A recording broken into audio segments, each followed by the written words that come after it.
যে খবর জিয়ারত এই শবে বরাতের রাত্রে মানুষ যে যায় দলবদ্ধভাবে, ইমাম বা আরো সাধারণ মানুষ, হ্যাঁ বেশিরভাগ ক্ষেত্রেই দেখা যায় যে দলবদ্ধভাবে যায়, এইটার ব্যাপারে শরীয়তের হুকুম। ভাই যে আপনি প্রশ্ন করলেন কবর জিয়ারতে মানুষ দলবদ্ধভাবে যে জিয়ারত করে এই রাত্রিতে, হ্যাঁ অনেক জায়গায় এরকম করে থাকে, এটা ঠিক না। এক হাদিসের মধ্যে, যদিও হাদিসটা দুর্বল, এসেছে আল্লাহ নবী জিয়ারত করতে গিয়েছিলেন, তবে তিনি একা একা গিয়েছিলেন, দলবদ্ধভাবে নয়। এই দলবদ্ধভাবে জিয়ারতে যাওয়া এটা একটা বেদাত, এটা আমাদেরকে পরিহার করতে হবে।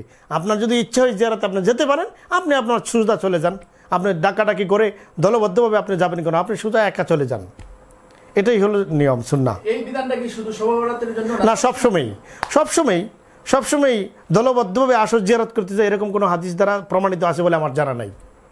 না, সবসময়ের জন্য। যে জিনিসটা বুঝতে চাইতেছি সেটা হলো যে শবে বরাতের রাত্রে কি কবর জিয়ারত করাটা, এটা কি আলাদা কোনো বৈশিষ্ট্য আছে? আপনি যে প্রশ্ন করলেন শবে বরাতের রাত্রে কবর জিয়ারতের কোনো আলাদা বৈশিষ্ট্য আছে কি না, যেহেতু একটা হাদিসের মধ্যে, হাদিসটা যদিও জয়ীফ, যে আল্লাহর নবী কবরে চলে গেছিলেন, কবর জিয়ারত করতে গেছিলেন, সেই হিসেবে একটা বৈশিষ্ট্য আছে। জয়ীফ হাদিস হলো ফজিলতের ক্ষেত্রে জয়ীফ হাদিস গ্রহণযোগ্য, যেহেতু এটা হালাল হারামের কিছু না। একটা বৈশিষ্ট্য অবশ্যই আছে যে আল্লাহর নবী গিয়েছেন, এটা প্রমাণিত যেহেতু আছে, আপনি যেতে পারেন। তবে যাওয়ার সুরতটা হলো এটাই, একা একাই আল্লাহর নবী একাকি গেছিলেন, আমরাও একা একি যাবো ইনশাল্লাহ। আচ্ছা, শবে বরাতের রাত্রে যে মসজিদে সিন্নি দেওয়া, এটা গ্রামগঞ্জেও আছে প্রচলিত, শহর বন্দরও আছে। মসজিদে সিন্নি দিতেই হয়, কেউ সুইটি বিস্কুট দেয়, কেউ দেয় হালুয়া, হ্যাঁ কেউ দেয় মিষ্টি জিলাপি, এগুলা মানে বলে দেয় মসজিদ। এই ব্যাপারে আপনি কি বলেন, এটা কি ইসলামের বা শরীয়তের কোনো? আপনি যে বললেন শবে বরাতের রাত্রিতে মানুষ সিন্নি দেয়, বিভিন্ন ধরনের বিস্কিট, বিভিন্ন ধরনের দিয়ে একদম ভরে ফেলে, এটা মসজিদে, এটা অনেক ক্ষেত্রে বেদাত তো অবশ্যই, এবং অনেক ক্ষেত্রে হারাম পর্যন্ত পৌঁছে যায়। কীভাবে বেদাতের জন্যে এটা একটা রুসুম বানিয়ে ফেলা হয়েছে, আর রুসুম বানানোর কারণে বেদাত হারাম হয়, মসজিদের আদব নষ্ট হয়, সিন্নি নিয়ে লাফালাফি ফালাফালি, একদম মসজিদের এরকমভাবে আদব নষ্ট হয় যেটা কল্পনাও করা যায় না। বড় আশ্চর্য, আপনারা দেখবেন সিন্নি বাটার সময় যখন সিন্নি ডিস্ট্রিবিউট করা হয় তখন পরিস্থিতিটা কি হয়, মসজিদের হুরমত, মসজিদের সম্মান বজায় থাকে না, আল্লাহর ঘর মনেই হয় না, এটা খেল তামাশায় রূপান্তরিত হয়ে যায়। এই জন্য এরকম হলে তো কঠিন নিষেধাজ্ঞা আসবে। নফল ইবাদত যেটা, এটা কি মসজিদেই করবে নাকি বাসায় করবে? নফল ইবাদত বাসায় করা হলে উত্তম, নফল ইবাদত বাসায় করা উত্তম। এখন যদি কেউ মনে করে আজকের রাত্রিতে আমি জাগ্রত থেকে ইবাদত করতে পারে, তার অধিকার রয়েছে। তিনি যদি মনে করেন যে আমার বাড়িতে অসম্ভব, এই পরিবেশ নাই, তখন তিনি মসজিদে করতে পারেন, কিন্তু বাড়িতে করাটাই হলো উত্তম। আচ্ছা, এই রাত্রে শবে বরাতের রাত্রে আরেকটা জিনিস লক্ষ্য করা যায়, এটা বিশেষ করে শহর বন্দরে মসজিদে আলোকসজ্জা করা হয়, ঝাড়বাতি বিভিন্ন ধরনের আলোকসজ্জা করা। এইভাবে মসজিদে শবে বরাতের রাত্রে আলোকসজ্জা করাটা কতটুকু? জি, শবে বরাতের রাত্রিতে আপনি যে প্রশ্ন করলেন মসজিদে আলোকসজ্জা করা বিভিন্ন শহরে, এটাও বেদাত। এগুলি অপচয় তো হারাম হয়ে যায়, এগুলি অযথা অপচয়, হারামের অন্তর্ভুক্ত। অপচয় কি প্রয়োজন এই আলোকসজ্জাগুলি করার? এখানে কোনো ফায়দা আছে না? দুনিয়াবি কোনো ফায়দা আছে? পরকালীন ফায়দা তো নাই। যেখানে দুনিয়াবিও কোনো ফায়দা নাই, অযথা এগুলি নষ্ট করা হয়, এটা তো হারামের অন্তর্ভুক্ত হয়ে যাবে, অপচয় হয়ে। আচ্ছা, এখানে আব্বাসী সাহেবের একটা বক্তব্য দেখছি, উনি বলছেন যে শবে বরাতের রাত্রে নাকি কোরআন নাযিল করা হয়েছে, এই বিষয়ে আপনি কি বলেন? আব্বাসী সাহেব, আপনি যে প্রশ্ন করলেন আব্বাসী সাহেবের বক্তব্য, আপনি দেখেছেন শবে বরাতের রাত্রিতে কোরআন নাযিল হয়েছে। আসলে যদিও এই বর্ণনাগুলি শবে বরাতের রাতে কোরআন নাযিল হয়েছে তুলনামূলকভাবে একটু দুর্বল, কিন্তু এর সুষ্ঠু ব্যাখ্যাও রয়েছে। যেমন কোরআন নাযিল হয়েছে আমরা জানি শাহরু রমাদান আল্লাযী উনজিলা ফিহিল কোরআন, কোরআন নাযিল হয়েছে রমজান মাসে। রমজান মাসের কোন রাত্রিতে এটাও বলে দেওয়া হয়েছে, লাইলাতুল কদরে। আল্লাহ তাআলা বলেন লাইলাতুল কদরে, সূরা কদরের মধ্যেই তো লাইলাতুল কদরে নাযিল হয়েছে, কথা বলে দেওয়া হয়েছে।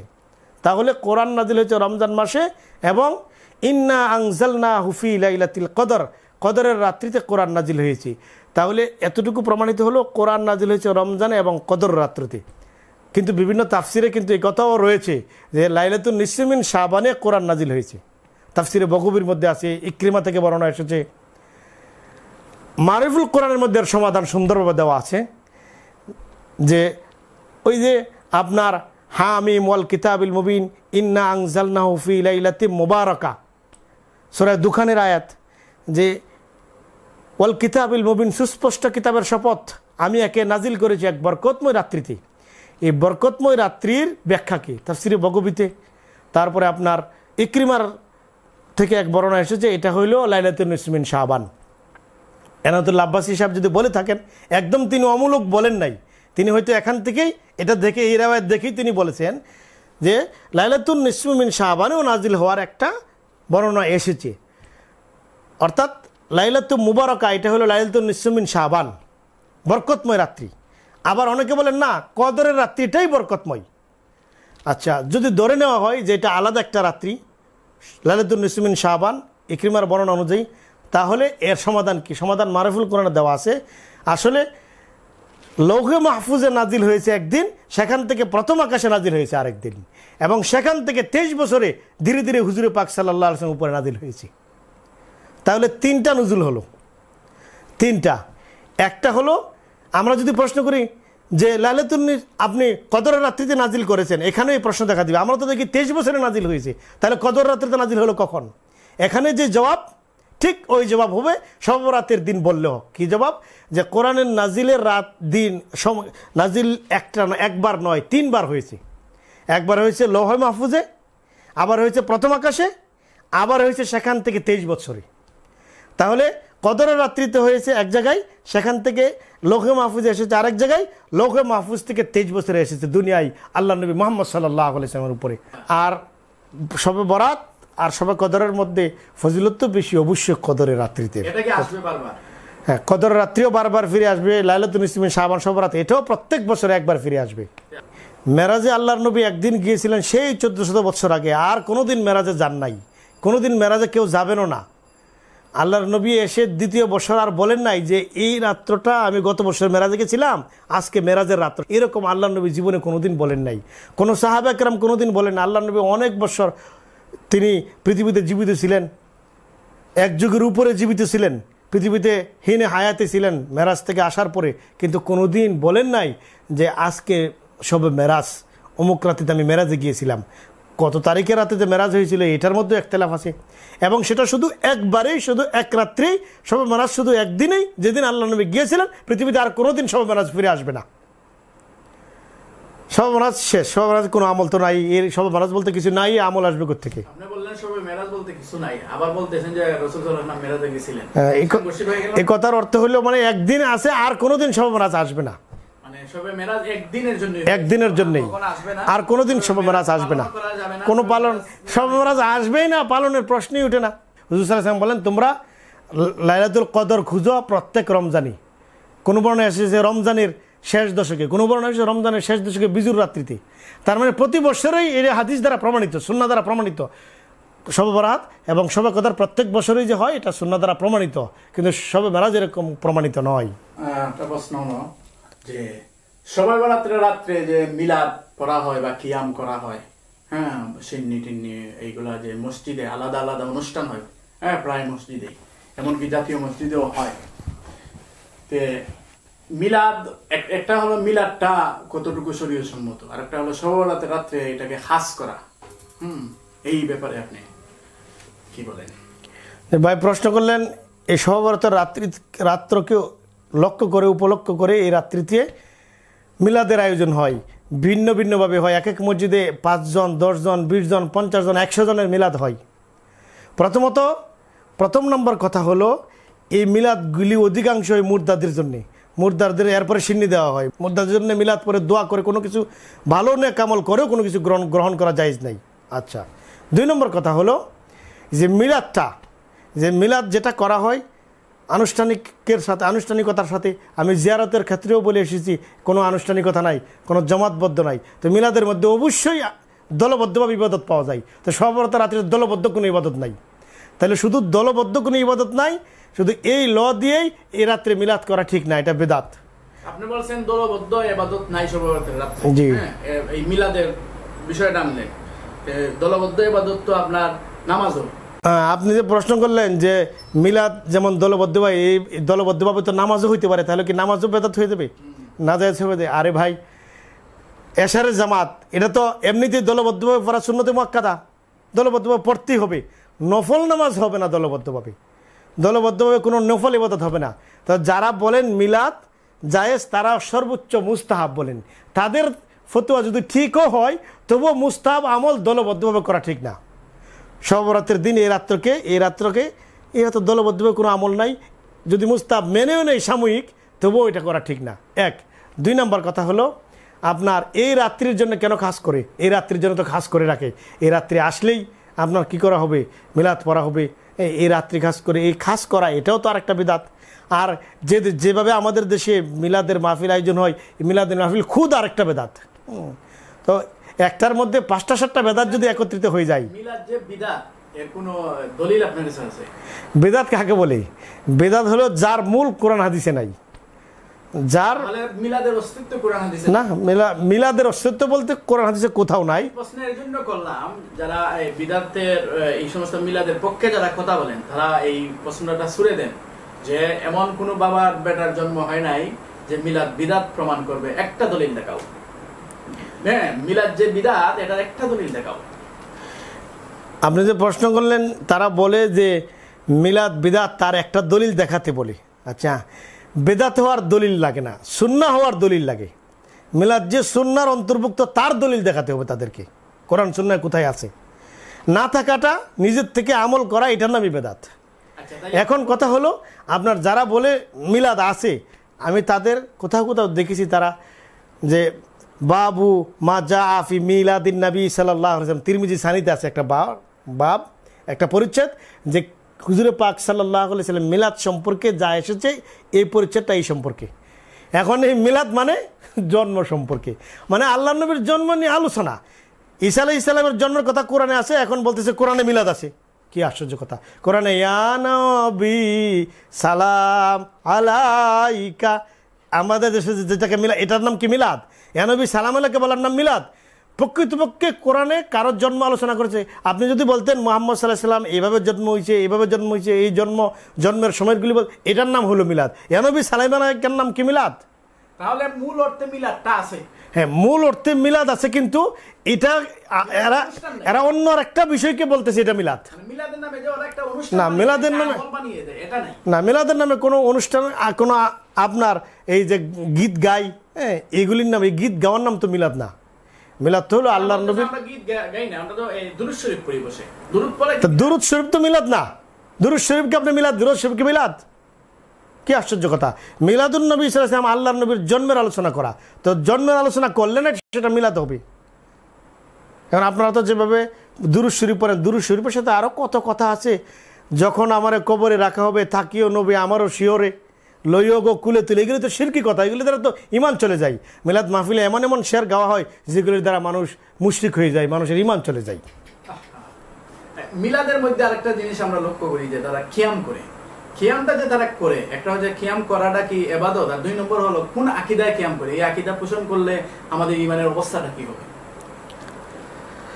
কিয়াম, আপনি প্রশ্ন করলেন যারা কিয়াম করে কি মনে করলে, কোন আকীদা করলে কি ক্ষতি হবে?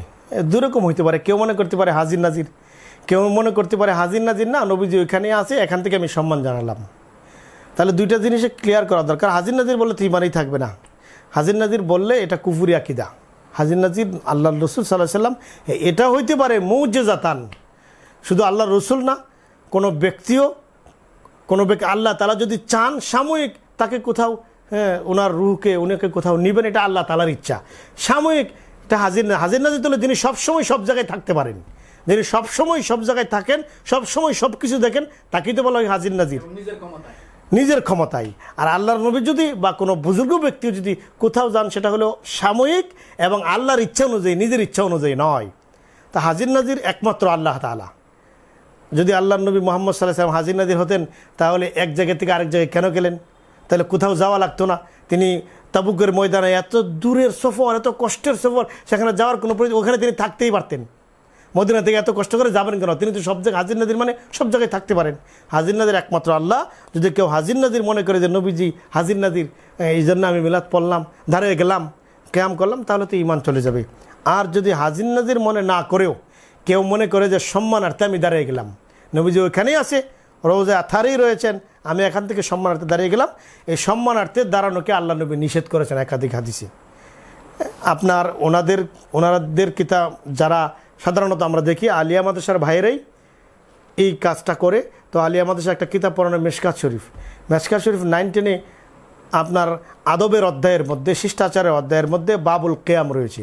ওইখানে অনেকগুলি হাদিস এসেছে। মুহাম্মদ সাল্লাল্লাহু আলাইহি সাল্লামকে দেখে সাহাবা কেরাম দাঁড়িয়ে গেলেন।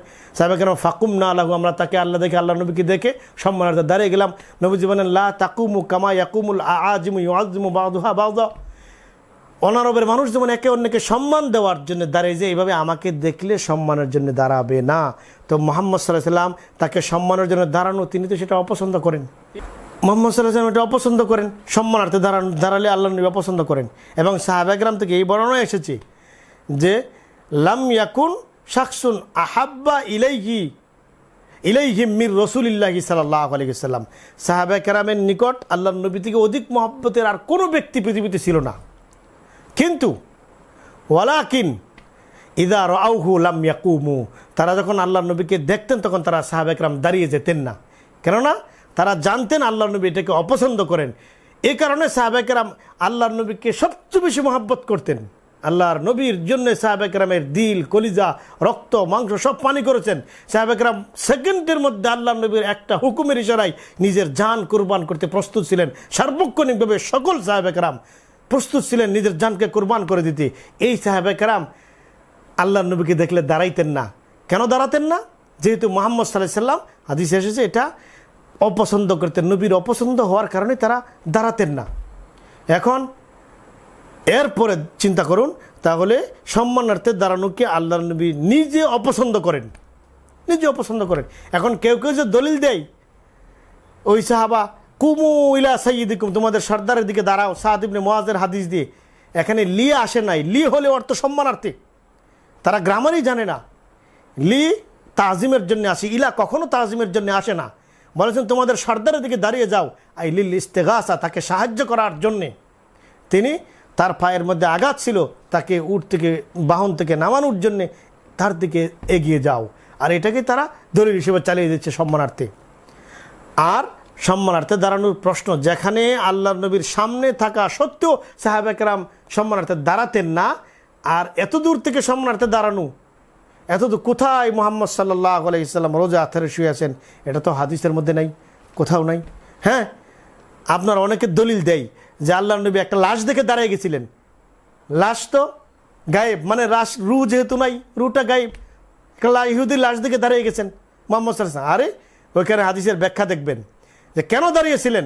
এর পিছনে অসংখ্য ফেরেশতা ছিল। একটা ব্যাখ্যা হলো অসংখ্য ফেরেশতা ছিল, ওই ফেরেশতাদের কারণে এই লাশের পিছনে হুজুর পাক সাল্লাল্লাহু আলাইহি ওয়াসাল্লাম লাশ দেখে দাঁড়িয়ে গিয়েছিলেন। এবং পরবর্তীতে তিরমিজি শরীফ, দরসে তিরমিজির মধ্যে আলোচনা রয়েছে, এই হুকুম পরবর্তীতে যখন তিনি দাঁড়িয়েছিলেন, পরবর্তীটা মানসুখ হয়ে গিয়েছিল, রহিত হয়ে গেছে। অনেক সময় স্কুলের মধ্যে স্যার আসলে দাঁড়িয়ে যাই, ক্লাস থেকে সব ছাত্ররা দাঁড়িয়ে যায়, অথবা বড় কোনো আলেম আসলে অনেকে দাঁড়িয়ে যায়। তাহলে এটা কি দলিল না শরীয়ত দিয়ে এটাকে মাপা হবে, না এটা দিয়ে শরীয়তকে মাপা হবে? এটা তো উল্টা হয়ে গেল না। কেউ দাঁড়িয়ে গেল, এটা দিয়ে শরীয়তকে মাপলেন যে অমুকে দাঁড়ায় যাই, সুতরাং জায়েজ। অমুকে দাঁড়ালে কি জায়েজ হয়ে গেল? স্যারকে দেখে, বড় আলেমকে দেখে আমি দাঁড়ায় গেলাম সম্মানার্থে, তাই কি জায়েজ হয়ে গেল? আর যারা দাঁড়ায়, আমার জানা মতে সাধারণত সম্মানার্থে দাঁড়ায় না, ওনাকে বসানোর জন্যে, হেল্প করার জন্যে, ওনার আসনে যথাযোগ্য মর্যাদা যেখানে সেখানে বসানোর জন্যই দাঁড়ায়। আর যদি সম্মানার্থে দাঁড়ায়, এটা হাদিসের সাথে কন্ট্রাডিকশন হবে। এই ফতোয়া এখনও ঠিক আছে, সম্মানার্থে দাঁড়ানো এটা ইসলামের মধ্যে নাই।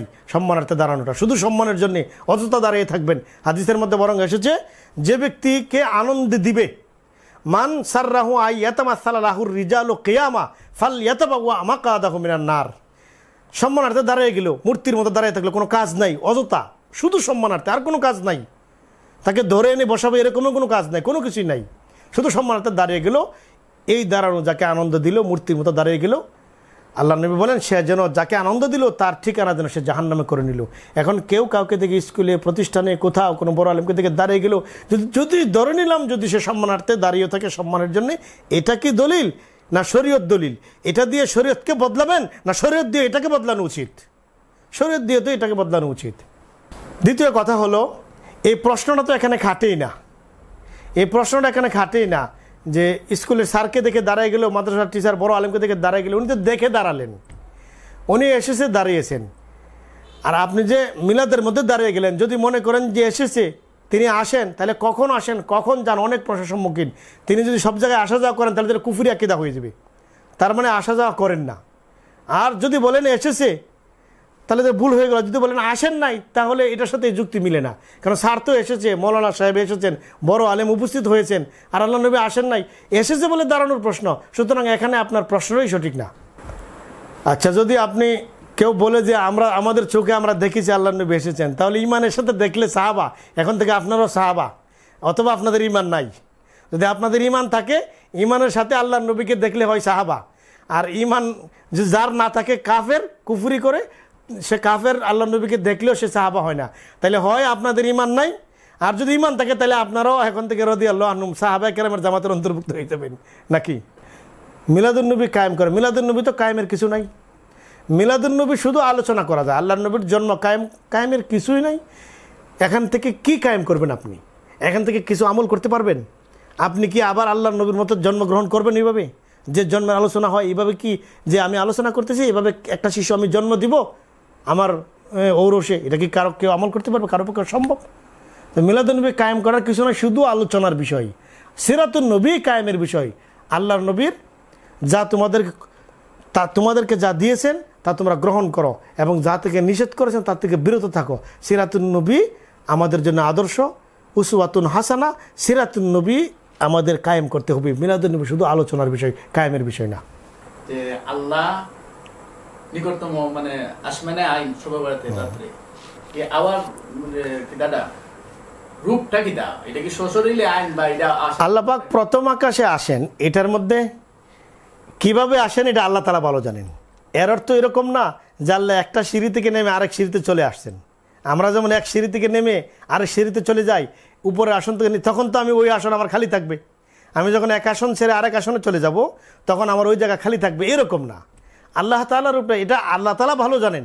অনেকে আমরা বলে থাকি যে আল্লাহর বিশেষ একটা, অনেক উলামায়ে কেরাম বিশেষ একটা রহমত, খাস রহমত প্রথম আকাশে এসে আবির্ভূত হন। এটার অর্থ অনেকে এটাই ব্যাখ্যা করে দেন জমহুর উলামায়ে কেরামের কাছে, এটার অর্থ এটাই যে বিশেষ একটা রহমত, খাস একটা রহমত আসে।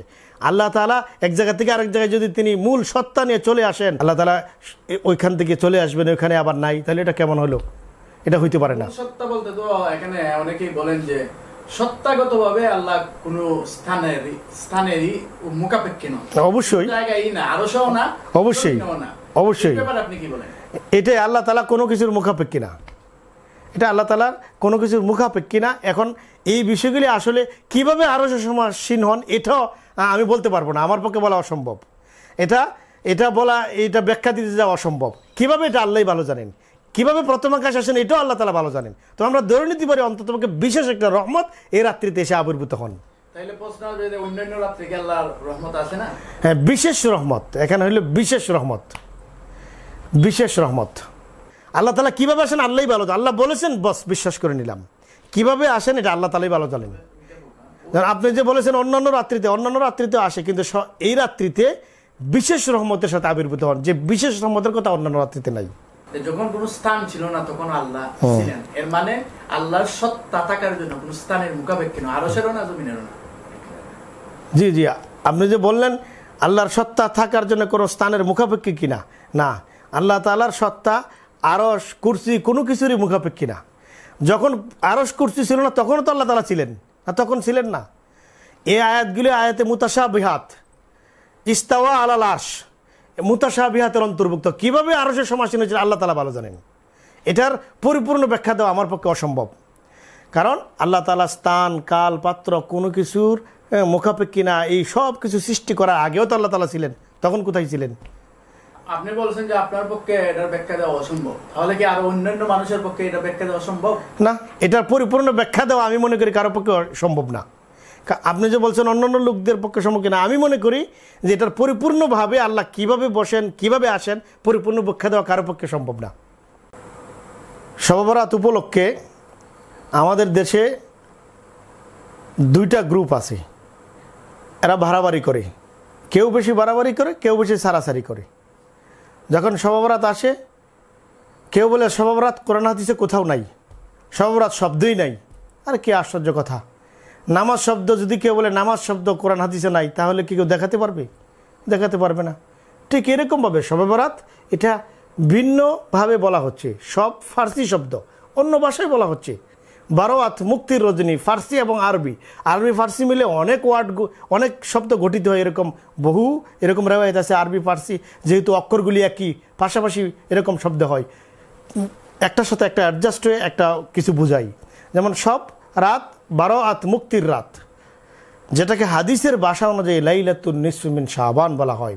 আমাদের দেশে একটা গ্রুপ তারা সম্পূর্ণ অস্বীকার করছে, শবে বরাত বলতে কিছু নাই, কোনো ফজিলত নাই, অথচ হাদিসের মধ্যে লাইলাতুন নিসফি মিন শাবান সহিহ হাদিসের মাধ্যমেই প্রমাণিত রয়েছে, সহিহ হাদিসের মাধ্যমেই আছে। সিলসিলাতুল আহাদিস সহিহা, তাদের মহাপণ্ডিত তাদের দাবি অনুযায়ী নাসিরুদ্দিন আলবানির লেখা 3 নম্বর খণ্ডের 135 নম্বর পৃষ্ঠায় সহিহ ইবনে হিব্বান থেকে হিব্বানের মধ্যে এই হাদিস এসেছে, মুআয ইবনে জাবালের হাদিস। মুআয ইবনে জাবাল রাদিয়াল্লাহু তাআলা আনহু থেকে বর্ণিত, তিনি বলেন মুহাম্মদ সাল্লাল্লাহু আলাইহি ওয়াসাল্লাম বলেছেন, ইন্নাল্লাহা লা ইয়াত্তালিউ আলা খালকিহি ফি লাইলাতিন নিসফি মিন শাবান।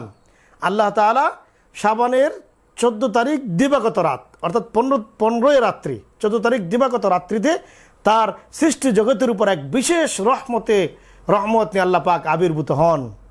ফায়াগফিরু লিজামি খালকি, আল্লাহ তাআলা গোটা সৃষ্টি জগৎকে মাফ করে দেন, ইল্লা শুধুমাত্র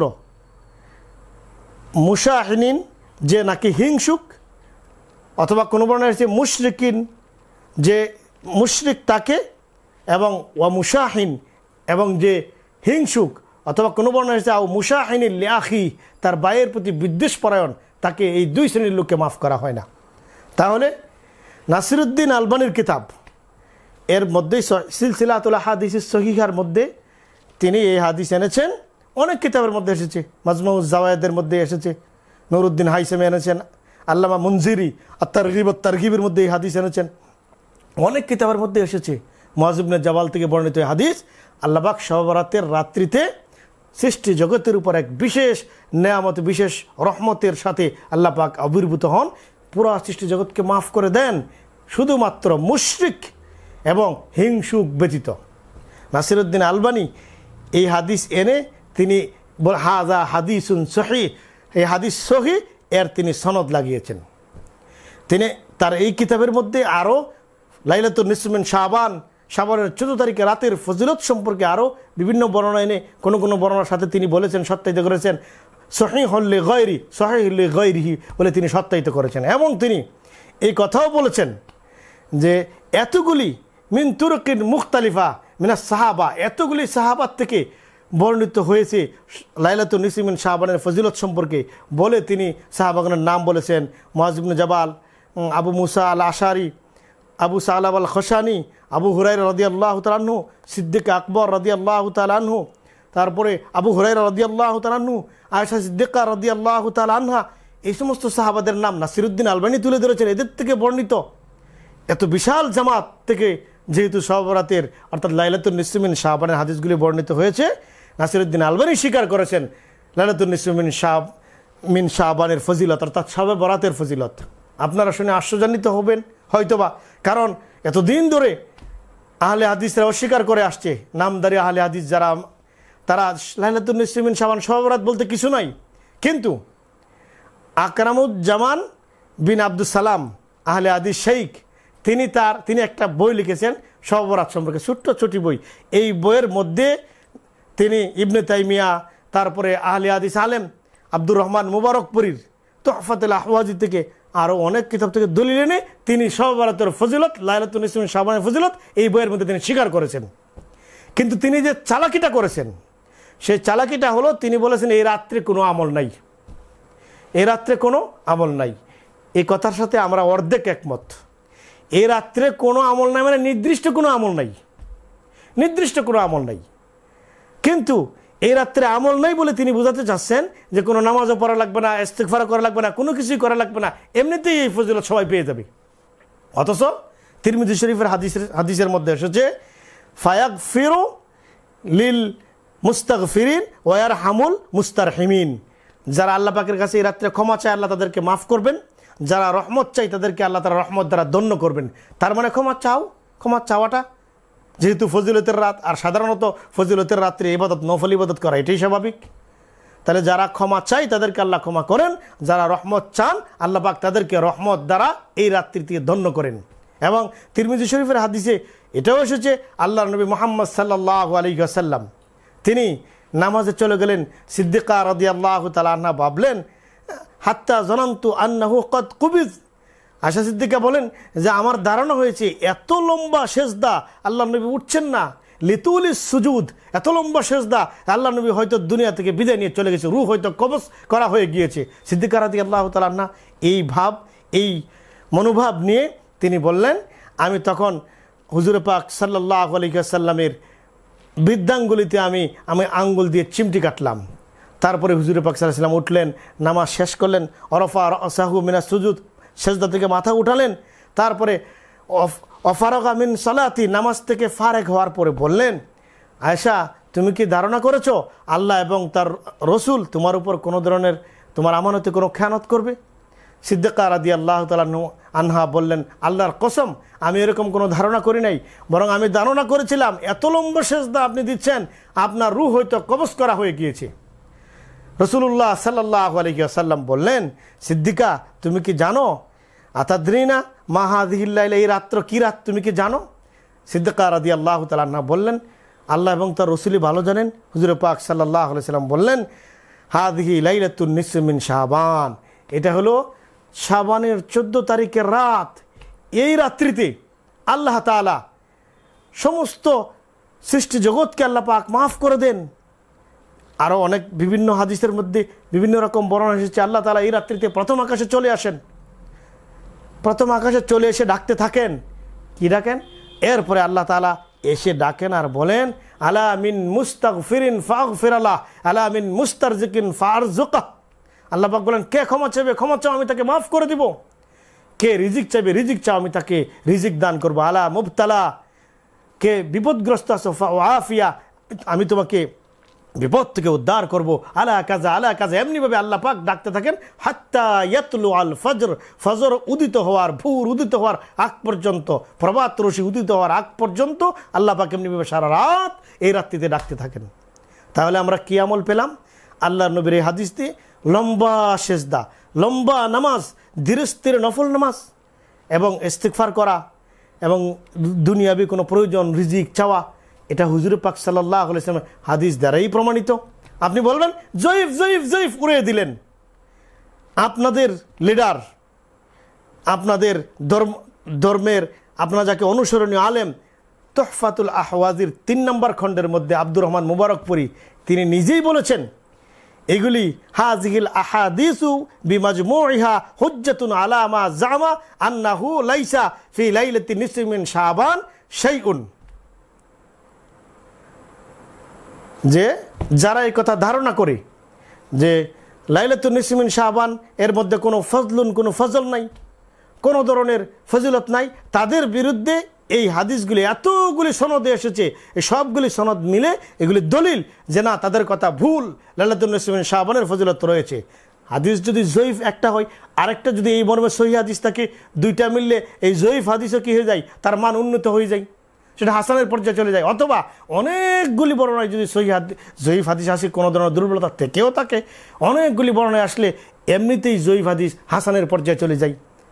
আর আপনারা যাকে অনুসরণ করে নাসিরউদ্দিন আলবানীর কথা উদ্ধৃত আগে দিলাম, তিনিও বলেছেন হাদিস সহি, অথবা কোথাও বলেছেন হাদিস সহিহ লিগাইরিহি, বলেছেন সহিহ লিগাইরি তো সহির এক প্রকার। এখন প্রশ্ন হলো, এই কথা যখন আমাদের উলামায়ে কেরাম বলে, তারা তখন বলে শবে বরাতের রাত্রিতে আল্লাহ পাক প্রথম আকাশে আসেন। হ্যাঁ, এটা বলে একটা হাসি দেন যে এটা তো একটা ভুয়া কথা, কারণ আল্লাহ তাআলা তো প্রতি রাত্রিতেই আসেন, প্রত্যেক রাত্রিতেই প্রথম আকাশে আসেন আল্লাহ পাক। আচ্ছা, আপনি কি জানেন না, আপনারা কি যারা এটা অস্বীকার করছেন, আপনারা কি জানেন না যে প্রত্যেক রাত্রিতে আসে হাত্তা ইয়াবকা সুলুসুল লাইল, রাতের 3 ভাগের 1 ভাগ বাকি থাকতে আসে। আর শবে বরাতের রাত্রিতে অর্থাৎ লাইলাতুন নিসফি মিন শাবানের রাত্রিতে প্রথম আকাশে আল্লাহ পাক চলে আসেন লিগুরুবিশ শামসি, যখন লিগুরুবিশ শামসি ফিহা, সূর্য যখন ডুবে যায় সন্ধ্যার সময় আল্লাহ পাক চলে আসেন লাইলাতুন নিসফি মিন শাবানের রাত্রিতে প্রথম আকাশে। তাহলে বিশেষত্ব এবার পাওয়া গেল। অন্যান্য রাত্রিতে আসেন রাতের শেষ তৃতীয়াংশ বাকি থাকতে, 1/3 বাকি থাকতে, আর লাইলাতুন নিসফি মিন শাবানে আল্লাহ পাক প্রথম আকাশে চলে আসেন, সন্ধ্যা হওয়ার সাথে সাথে আল্লাহ পাক চলে আসেন। তাহলে আপনাদের এই দাবি ভুল। আপনারা যে বলছেন শবে বরাতে, যারা এই কথা বলছে শবে বরাতের কোনো ফজিলত নাই, প্রমাণিত না, তাদের দাবিও ভুল। এবং আকরামুজ্জামান বিন আব্দুস সালাম তিনি শবে বরাতের ফজিলতগুলি স্বীকার করেছেন, স্বীকার করার পরে বলছেন কোনো আমল নাই, এটাও ভুল। কারণ হাদিসের মধ্যেই লম্বা সেজদার কথা এসেছে, ইস্তেগফারের কথা এসেছে। হ্যাঁ, এটা ঠিক, কোনো আমল নির্দিষ্ট নয়। এই যে যারা আবার ভাড়াবাড়ি করে, তারা বলে এইভাবে কুল ইয়া আইয়ুহাল কাফিরুন পড়তে হবে, এইভাবে সূরা ইখলাস পড়তে হবে, এতবার পড়তে হবে, 70 বার পড়তে হবে, এরকম তাসবিহ পড়তে হবে। একদল আছে আবার এইভাবে নামাজ বানিয়ে দেয়। শবে বরাতে নির্দিষ্ট কোনো নামাজ নাই, নির্দিষ্ট রকমের কোনো নামাজ নাই, কোনো রকমের নির্দিষ্ট কোনো ইবাদত নাই। যার যেরকম সাধ্য কুলায় সেভাবে তিনি ইবাদত করবেন। আরেকটা বিষয় হলো দলবদ্ধভাবেও কোনো ইবাদত নেই। দলবদ্ধভাবে ধুমধামের সাথে নফল ইবাদত এরকম নাই। হ্যাঁ, কারো যদি এরকম হয় যে আজকে আমি নফল ইবাদত করব, যেহেতু এই রাত্রে আল্লাহ মাফ করেন, তার ঘরে যদি এরকম কোনো সুবিধা না থাকে ইবাদত করার মতো, তিনি হয়তো মসজিদে ইবাদত করতে পারেন, এতে কোনো সমস্যা নাই, সমস্যার কিছু নাই। হ্যাঁ, যদি আপনার ব্যবস্থা থাকে আপনি ঘরে ইবাদত করার, তাহলে মনে রাখবেন এ রাত্রিতে দুমদাম নয়, এ রাত্রিতে একাকী, যত নিবৃতে সম্ভব তত নিবৃতে ইবাদত করাই হলো উত্তম। এছাড়া আরও অনেক বাড়াবাড়ি এই রাত্রিতে হয়ে থাকে। এ রাত্রিকে কেন্দ্র করে আতশবাজি, সিন্নি, তারপরে রুটি, হালুয়া রুটি। অনেকে তো মনে করে এটা হালুয়া রুটির মাস, শুধু হালুয়া রুটি খাও। এই মাস আসছে, চাঁদ উঠছে, হালুয়া রুটির চাঁদ উঠছে, এগুলি হলো ভাড়াবাড়ি, এগুলি ভুল। এই রাত্রিতে কোনো ধরনের সদকা নির্দিষ্ট না, আপনি হালুয়া রুটি দিবেন এটা নির্দিষ্ট না। যে কোনো রকমের সদকা অন্য সময়ের মতো কোনো বিশেষত্ব নাই, যে কোনো রকমের নির্দিষ্ট নাই, যে কোনো রকমের সদকা আপনি করতে পারেন। আল্লাহ তাআলা যারা অস্বীকার করেন তাদের খপ্পর থেকে আমাদেরকে বাঁচিয়ে দিক, আর যারা বাড়াবাড়ি করে তাদের খপ্পর থেকে বাঁচিয়ে দিক। মাঝামাঝি একদল আছে যারা আমরা শবে বরাতের ফজিলত স্বীকার করে থাকি, শবে বরাতে নির্দিষ্ট কোনো আমল নাই এটাও বলি, তবে আমল যে কোনো ধরনের আমল কেউ করতে পারে, কিন্তু এরপরে আমরা আরেকটা বেদাতের সাথে জড়িত হয়ে যাই। শুধু বেদাত না, হারামের সাথে জড়িত হয়ে, সেটা হলো আমরা যারা ইমাম মুয়াজ্জিন আছি, আমার বাবার জন্য দোয়া করবেন, বাবা নাই এভাবে টাকা দিল আমাকে, পিতার জন্য দোয়া করবেন, আমাকে নিয়ে বাড়িতে নিয়ে খতম পড়ালো। এখন মুর্দার জন্য খতম পড়ে টাকা নেওয়া বিলকুল হারাম, সম্পূর্ণ রকম হারাম, এটা জায়েজ নাই। মুর্দার জন্য খতম করে যখন আপনি দোয়া করে যখন আমি কোনো টাকা নিলাম, গ্রহণ করলাম, এই টাকা গ্রহণ করা, খাদ্য গ্রহণ করা, এইগুলি হারাম। এবং এই মুর্দার কোনো সওয়াব হয় না, লা ইস্তাহিক্কু সওয়াব, কোনো সওয়াব হবে না মুর্দারও কোনো সওয়াব, লা লিল মাইয়িত ওয়ালা লিল কারি, ফতুয়া স্বামীর ভাষা, মাইয়িতের কোনো সওয়াব হয় না, যিনি পড়লো তারও কোনো সওয়াব হয় না। কখন? যদি মুর্দার জন্য কোনো কিছু তেলাওয়াত করে দোয়া করে যদি কোনো খাবার, হাদিয়া, কোনো বিনিময় হয়, আল আখিযু ওয়াল মুতি কিলাহুমা আসিমান, যিনি হাদিয়া দিলেন, যিনি খাবার দিলেন, খাওয়ালেন, যিনি খেলেন, উভয় কিলাহুমা আসিমান, উভয় হলো পাপী। তো এটা কিন্তু আমরা ঢালাওভাবে কিন্তু আমরা এর সাথে জড়িত আছি। পিতার জন্য দোয়া, কবর জিয়ারত, মুর্দার জন্য খতম, দোয়া, জিকির, আজকার, আর শুধু হাদিয়া, আর শুধু খাবার, এগুলি সম্পূর্ণ বিলকুল রকম এগুলি জায়েজ নাই। মুর্দার জন্য কোনো রকম দোয়া করা, ইশারে সোয়াব করে কোনো বিনিময় নেওয়া, এগুলি জায়েজ নাই। আল্লাহ তাআলা এর থেকে আমাদেরকে হেফাজত করুক। শবে বরাতের বিষয় আমি পুরা আলোচনার শেষ সারসংক্ষেপ, শবে বরাতের ফজিলত প্রমাণিত রয়েছে, যারা অস্বীকার করে তাদের এই বক্তব্য ভুল। তবে আবার নির্দিষ্ট কোনো আমল নাই, যার যেরকম নফল ইবাদত মনে হয় নিজ নিজ জায়গায় থেকে আমরা করব, জামাতের সাথে নামাজ পড়বো, এশারের পরে বাসায় চলে এসে নামাজ পড়বো। আরেকটা বিষয় থেকে আমরা বিরত থাকবো, মুর্দার জন্য দোয়া, খতম করে খাবার দাবার, হাদিয়া, তুফা, এগুলি থেকে আমরা বিরত থাকবো। আল্লাহ তাআলা আমাদেরকে এর থেকে হেফাজত করুক, বাঁচার মতো তৌফিক দান করুক।